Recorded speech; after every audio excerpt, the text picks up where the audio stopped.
Halo semua, salam sejahtera Malaysia. Selamat datang ke channel Fails Lifestyle. Terima kasih kerana masih setia di dalam channel ini. Satu lagi isu hangat hari ini. Nah, kali ini satu perkongsian daripada Syabuddin Husin ataupun syabuddin.com. Perkongsian ini menyatakan yang menyentuh berkaitan dengan isu beras madani. Nah, sudah pasti isu ini sudah ramai yang mendengar. Tetapi bagi Anda yang belum mendengar isu ini, nah, silakan tonton video ini sampai habis. Kita sama-sama mendengar. Satu artikel ataupun perkongsian daripada Syabuddin Husin.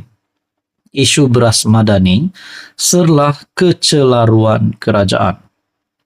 Kewujudan kampit beras baru yang dinamakan Beras Putih Malaysia Madani secara tiba telah mencetuskan kecelaruan yang membuatkan ramai orang jadi rimas dengannya.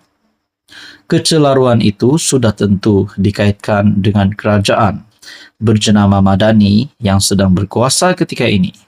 Soal Syabuddin, kenapa kecelaruan berlaku? Pertama, kerana harga beras baru itu disebut sebanyak RM30 bagi kampit 10 kilogram, iaitu lebih tinggi daripada harga beras tempatan sebelum ini yang biasa dijual hanya RM26 sekampit. Lalu kemudian ada cuba merasionalkan harga tinggi itu kerana ingin memberi lebih untung kepada pesawat yang menghasilkan tanaman padi.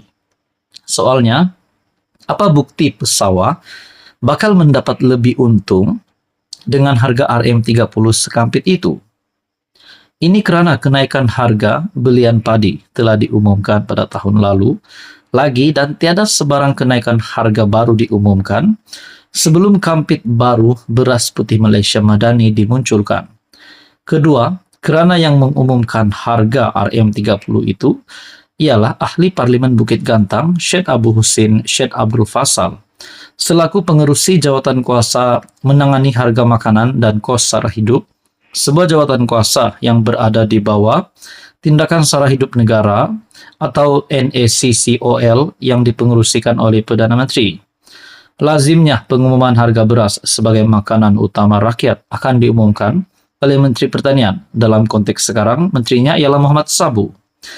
Muhammad Sabu sendiri dipetik sebagai berkata, sebarang pengumuman atau ketetapan yang hendak dibuat mestilah berpandukan kepada Akta Kawalan Padi dan Beras 1994, Akta 522, serta dimaklumkan kepada Jemaah Menteri.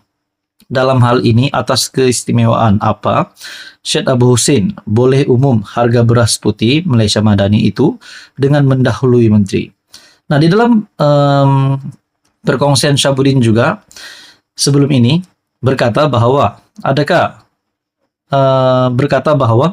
bagaimana kalau Syed Abu Husin, MP Bukit Gantang itu, dilantik sebagai menteri, masuk di dalam Kementerian Kabinet Kerajaan Perpaduan.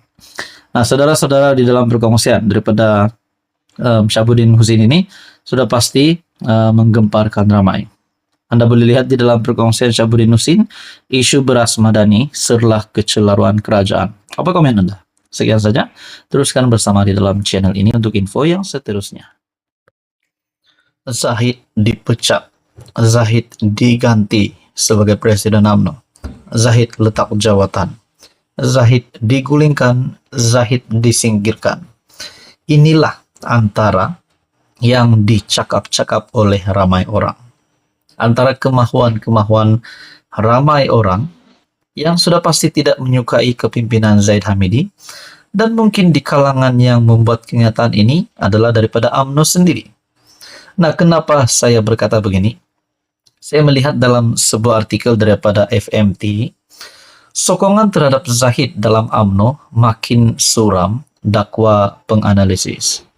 Dinyatakan juga di sini berkaitan dengan keputusan Lembaga Pengampunan ke atas bekas Perdana Menteri Tun Najib Razak. Bekas Perdana Menteri Najib Razak. Nah, saudara-saudara, Hishamuddin Bakar berkata penyokong tegar Najib Razak kecewa selepas Presiden UMNO tidak berjaya mendapatkan pengampunan penuh. Adakah ini satu bentuk pemberontakan terhadap UMNO? Sokongan terhadap Presiden UMNO Zaid Hamidi dalam parti semakin suram susulan kegagalan mendapatkan pengampunan penuh Najib Razak, kata penganalisis. Hisamuddin Bakar dari Ilham Center berkata, ada beberapa pihak hanya menyokong Zahid selepas beliau berjanji berusaha melepaskan Najib dari penjara pada Perhimpunan Agung parti itu tahun lalu. Katanya penyokong tegar Najib masih mengharapkannya kembali, sambil menggambarkan aura bekas PM masih kuat dalam kalangan akar umbi. Penganalisis berkata ada beberapa pihak hanya menyokong Zahid selepas Zahid pernah berjanji untuk berusaha melepaskan Najib dari penjara pada Perhimpunan Agung Parti pada tahun lepas. Nah, ini satu kenyataan Zahid yang pasti mengejutkan. Rupanya Zahid pernah berjanji. Kalau benar, adakah Zahid memang sudah berjanji kepada UMNO bahwa akan melepaskan Najib? Tapi pada akhirnya, keputusan lembaga pengampunan bahwa pengurangan hukuman Najib Razak daripada 12 tahun kepada 6 tahun dan denda dikurangkan daripada RM 200 juta lebih kepada 50 juta. Nah, yang bagi saya ini menjadi persoalan selepas pembentukan kerajaan perpaduan juga membawa sentimen kepada pembawaan kepada beberapa penyokong UMNO ataupun Barisan Nasional yang tidak menyukai langkah bekerja sama bersama dengan DAP di dalam Pakatan Harapan, juga menjadi satu pembawaan bahwa UMNO ini semakin kurang sokongan. Itu yang pertama. Dan yang kedua terkini berkaitan dengan keputusan pengampunan Najib Razak pula. Mungkin ini juga akan membawa kepada peralihan undi daripada UMNO, penyokong UMNO kepada Parti Bersatu. Menurut artikel daripada FMT, menurut Malaysia Kini, 46 ketua bahagian tidak hadir untuk mendengar dalam sesi penjelasan Zahid pada 4 Februari. Dengan seorang daripada mereka menyatakan tidak berminat mendengar penjelasan Zahid. Bagaimanapun, Setiausaha Agung UMNO Ashraf Wajdi Dusuki menafikan gesaan supaya parti keluar daripada kerajaan perpaduan. Katanya hanya 20 ketua bahagian tidak hadir kerana notis singkat. Dalam pada itu, Azmil Tayyib dari Universiti Sains Malaysia berkata penyelesaian segera bagi UMNO yang berdepan kehilangan sokongan sejak PRU15 adalah dengan Zahid meletak jawatan sebagai presiden. Adakah dengan ini dikaitkan juga dengan beberapa pemimpin-pemimpin ataupun nama besar dalam UMNO? Contohnya Hisamuddin yang digantung manakala KJ pula disingkirkan daripada UMNO. Mungkinkah KJ dan Hisamuddin patut kembali aktif dalam UMNO semula? Barulah UMNO dapat diselamatkan. Itu menjadi persoalan. Saudara-saudara, apa komen Anda berkaitan dengan isu ini? Sekian saja, teruskan bersama di dalam channel ini. Jangan lupa tekan butang like, share, dan juga subscribe.